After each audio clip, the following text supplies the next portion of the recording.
Hi friend जय जगन्नाथ। आज आम प्रस्तुत करवा अमृतभंडा आलू सोयाबीन बिना प्याज रसुण तरकारी। तो प्रथम मुझे अमृतभंडा आलू को काटिकी धोई नेली, सोयाबीन को पानी बतारिकी रखिदेली। कढ़ा गरम हो गला तेल देदेली, सोयाबीन को भाजी छाड़देली। अल्प सोयाबीन भाजिकी बाहर करनेली।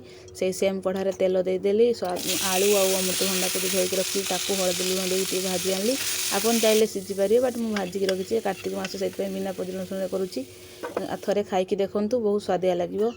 से सेम कढ़ारे तेल पच फुटुण देदेली, मेथी तेजपत्र देदेली, अदा जीरा और बादाम पेस्ट ताकू देदेली। कषिला हलदी देदेली, तारे मेथी पत्र देली, गरम मसला देली, स्वाद अनुसार लुण देली।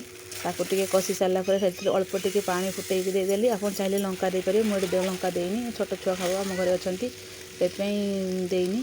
तापरे आलू आलू सोयाबीन आउ अमृतभंडा जब दे गोटे मिनिट खोड़े देदेली। पानी देदेली।